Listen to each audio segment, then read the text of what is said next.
Okay, as you can see, I've gone ahead and finished the head. Attached the other braid, carved it, and burnt the features. Because we've covered this in another project, so I don't see any need to go through it again here, because really what this is all about is making this bear claw necklace, which we've done. So one other thing that I'll show you here that will complete this piece is adding feathers to the back. Now, I went out to my chicken house and got me a couple of feathers here and trimmed them down to about the size that would be in scale with this figure. They might be a little large, but that's okay. So what we want to do now is we want to find out which side to put the feathers on. So we'll probably put more than 2 on here. I like to put 3, possibly 4 on. So let's just look. Well, putting them over here, that just puts too much stuff on this side of the piece. It's kind of top heavy, it'd fall over that way. So we want to put them on the other side, which will bring it back and make a much nicer composition. Okay? So that's what we're going to do. Now, another thing is you notice the side profile of the feather is kind of curved. Now, a long time, well, not a long time ago, in the past, when I first started making Indians, I made my feathers straight like that. And they looked fine. But they look better if they're curved. And I think the reason for that is when they're curved, here I'll just use one. When they're curved, they kind of cradle the figure, which is really nice. Now if this feather, we mount it to where this feather comes down over his shoulder like that, that's really nice. It's going to look really great. If we put it too far back, you can see the difference that it makes. Just moving it a little way. It's almost the same as, moving the head from side to side. It just changes everything. So, laying them out on a piece of wood, I have a piece of, let me measure it here. I think it's 2-inch stock. Yeah, 2-inch stock, just a scrap piece over there left over from another carving. Grain's running this way. The quill's going to be down here because that's the weakest point of this piece of wood, or the weakest point of the feather when it's done. So we want the strength back there, because this is where we're going to be mounting it, right about in here. So we want a lot of strength there. And then I just curve it down to the point, and that's going to give me a feather that's about that long, which is perfect. Okay, and the width is enough that it'll have enough scrap on there that I can whittle it away. Okay, so I'm going to go with the bandsaw and cut. I've got 4 of them outlined here, so that's what I'm going to cut out. Okay, I went over there. I've got my 4 pieces cut out here, just like that. So I'm going to start with my big one here first. I don't think I need to show you how to do all of them. Okay, now remember the grain is going through this block this way. So knowing that, all the chips that come off this side will come off, if I whittle, will come off that way. All the chips that come off this side, which really won't require much carving, will come off the opposite direction. Remember that, and you won't have any trouble carving these feathers. Yeah. Okay, so I made a little mark on here about where my barb starts. I'm going to move it back just a little bit. Right there, where my barb starts. So that's where I'm going to start carving my barb.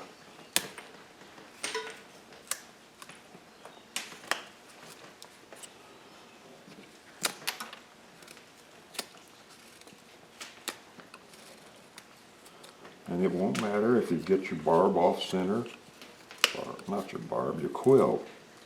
Sorry about that. Because if you can look at these feathers, the quill is off center with the shafts of the feather. Alright, so now we just round this out a little.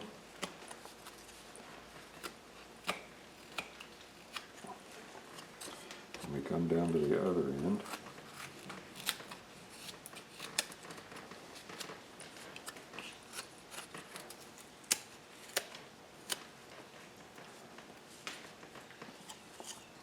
And we can make it a little thinner because it is a little wide there.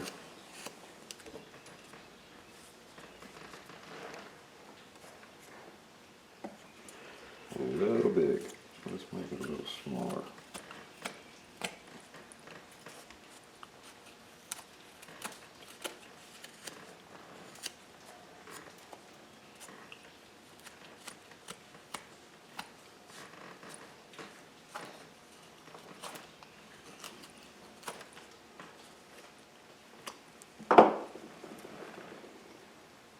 That looks good.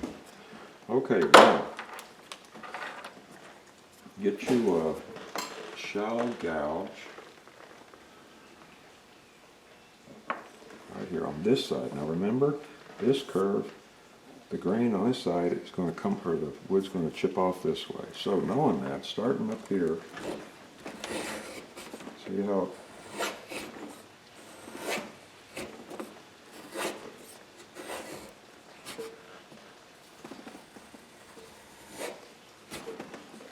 it comes off of there, it comes off pretty easy. Come off a little easier if my tool was a little sharper.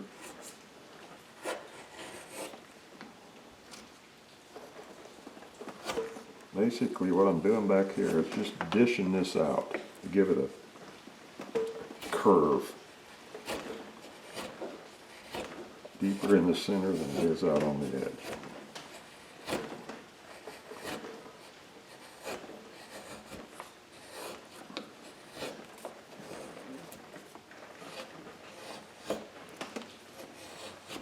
I thought long and hard about whether showing you this technique, whether I should show you this technique, because it makes such a great looking feather and it's so easy to do.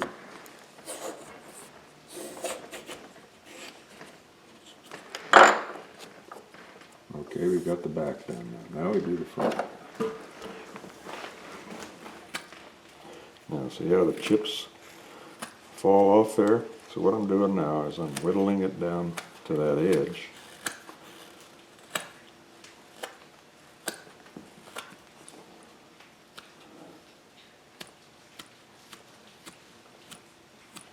I want it real thin out there on that edge.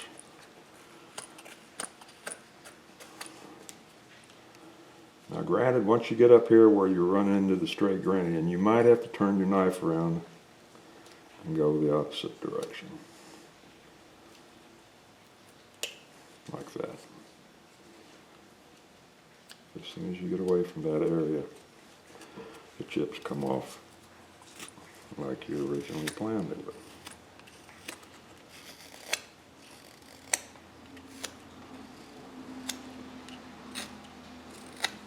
Again, we want to get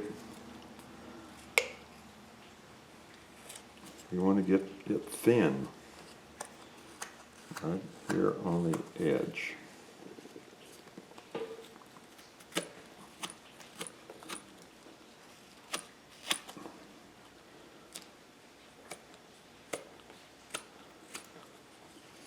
Right there's where I hit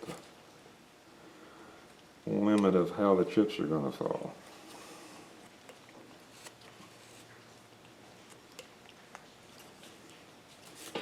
Alright, so we can go ahead and kind of round off our quill here.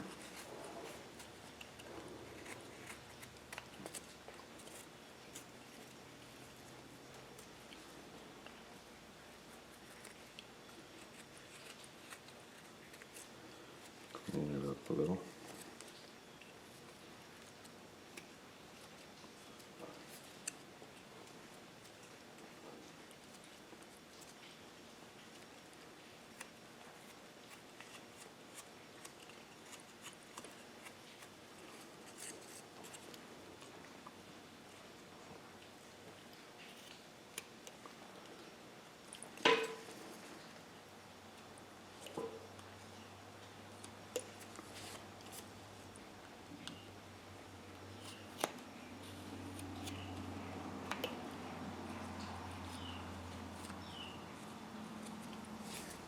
Okay, now we can go ahead and round the rest of the feather.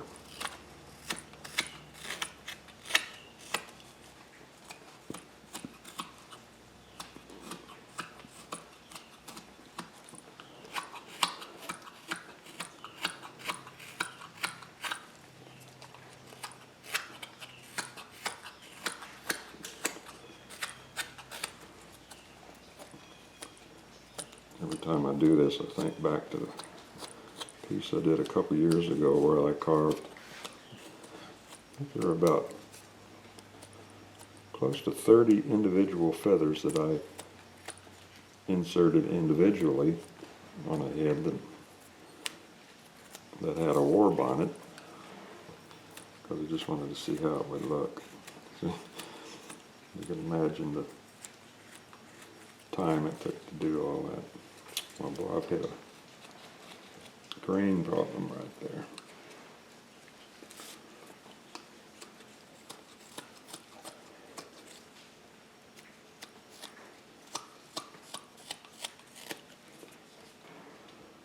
Okay, now I just want to go over it again and check to make sure I get it thin on that edge. Almost just sharp.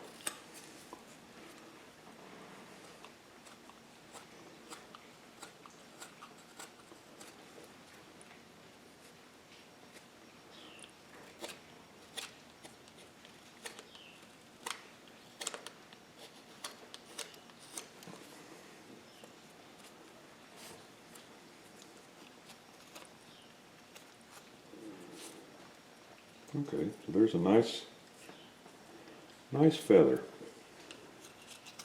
with no detail. Let's see how that looks on it. And that looks pretty good. It's a big feather, and I'm going to cut it down just a little because it's just a little too big.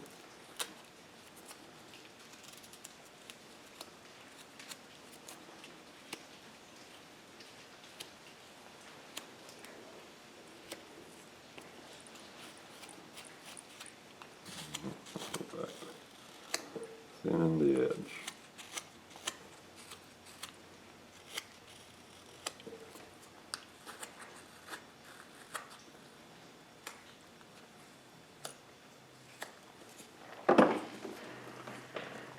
Much better. Okay, so we've got a feather now. Now, next step is to come over here with the burning pencil, rank it up really high.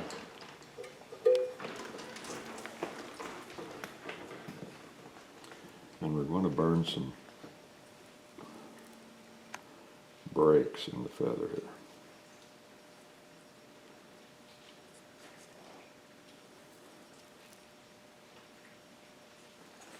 No pattern to this, it's just, you know, whatever you want.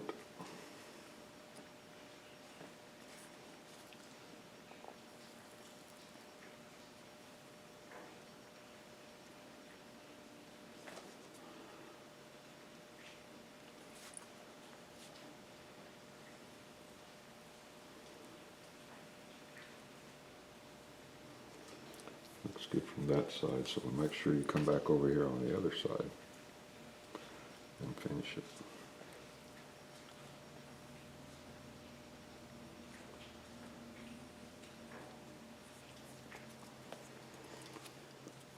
And when you do your next feather, kind of do a different burn pattern than on this one. All right, let's take a peek at this again. Looks pretty good. Okay, now we're finished carving this feather. Now comes the fun part. We're going to go over to the paint station and do that. Okay, this is modeling paste, Liquitex. It's an acrylic modeling paste. Basically the same thing as the paint, except it's just thick, really thick. Okay, now you can buy this down at Hobby Lobby or an art supply store. It ain't cheap, it's $16. Don't buy a big bottle, buy a small one. Here's another brand. This is a little cheaper than that. Just shows you how hard it gets. But it sets up. This is getting pretty hard, so I went and bought this other stuff because it was still soft. Okay, so get you a brush. And what we're going to do is we're going to paint this stuff all over this feather.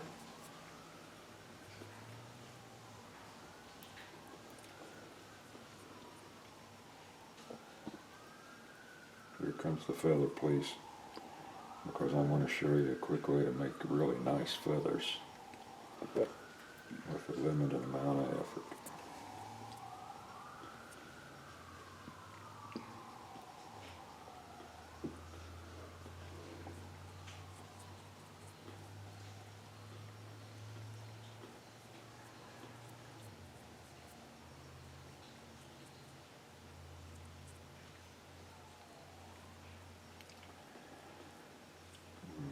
That side.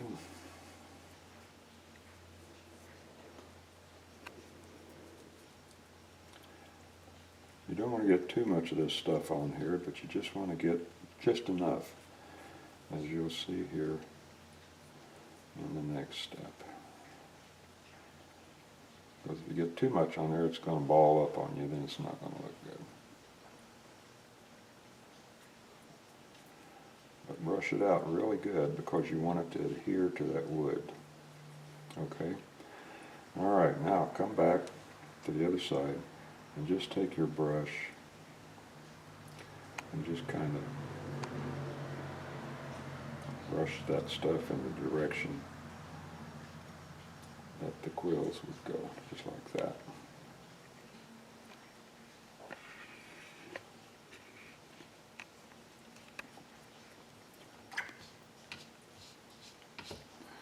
And get you some water.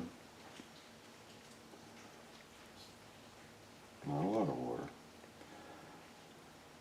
Just enough to soften it up.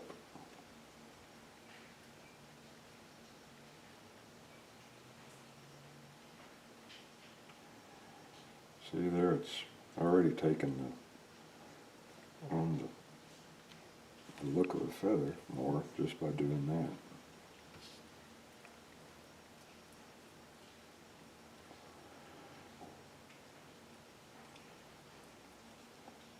Okay. Toothpick. Okay. Take your toothpick. Remember, just you've got an imaginary line which runs right down the center of that where the quill is. Take your toothpick, and the surface is wet. Lay your toothpick down real shallow and just start making lines. Keep them close together.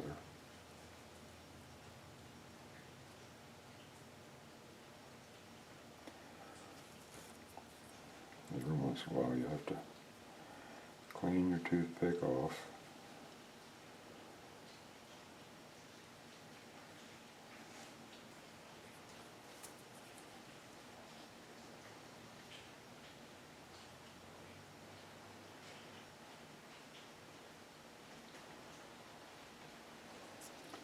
And go back over on the other side.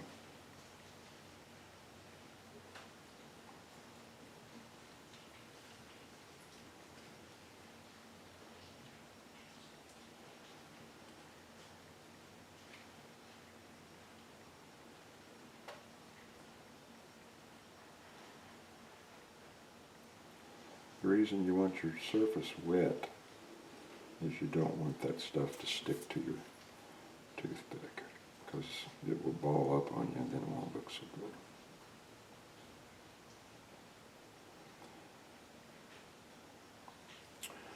Okay, we got that. Now just take your toothpick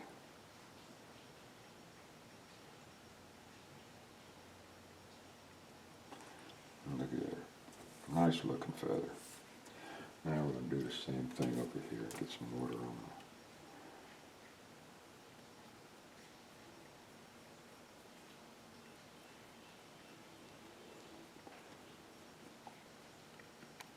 it. Right there. See, that's what I mean by balling up on you.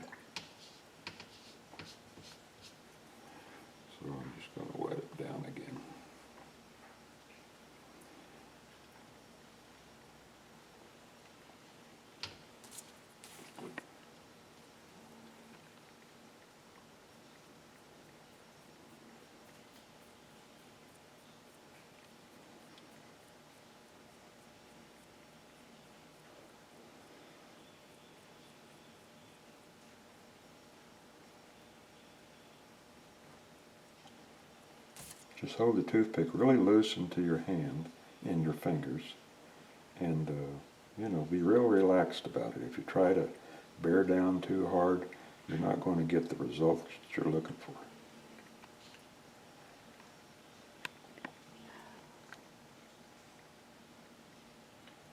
See how it's not balling up at all now with the wet surface.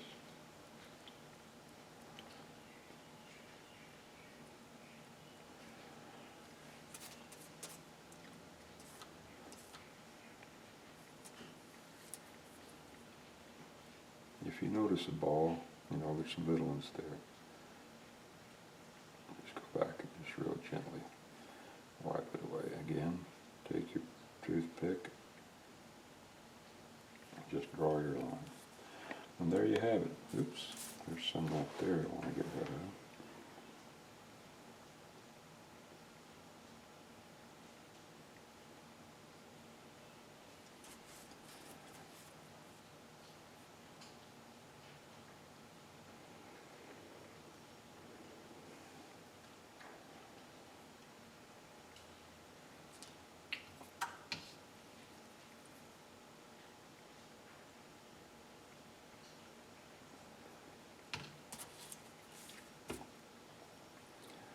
I think that's actually a little too wet.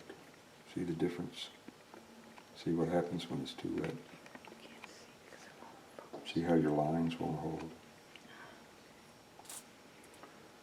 So what we're going to have to do is just wipe that off. Put some more on there.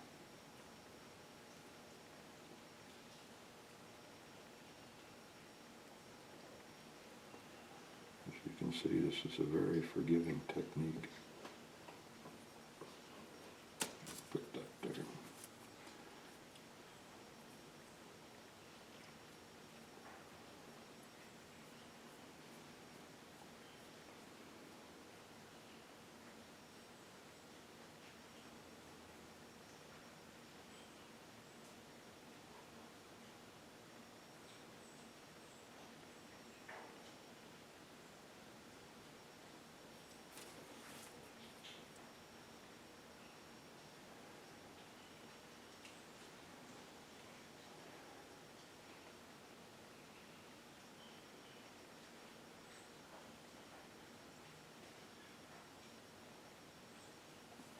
Okay, I'm going to stop.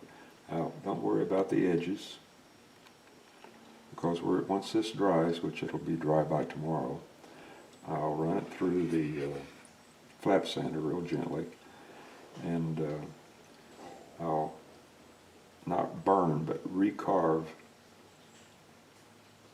the burn areas that I made with my pen to get the crispness of those cuts back again, okay? So, I'm going to set this aside, stick it somewhere where it won't fall over. And the feather, although it looks thin, I guess you can see that, hopefully, it's still real, it's as thick as we started out in the center. So that's the strength of this. It's strong right here, and it's strong all the way down to the very tip here. And it's pretty strong too, because it's not completely cross-grained. It's got a slope to it, so it's got a lot of strength in there, all right? So again, I'm going to just get a clamp and clamp this thing until she dries, all right? So that's how I'll do this, and then we'll continue this on once I get the other feathers made and attach it to the head before we start painting. All right, so until then, I'll talk to you later.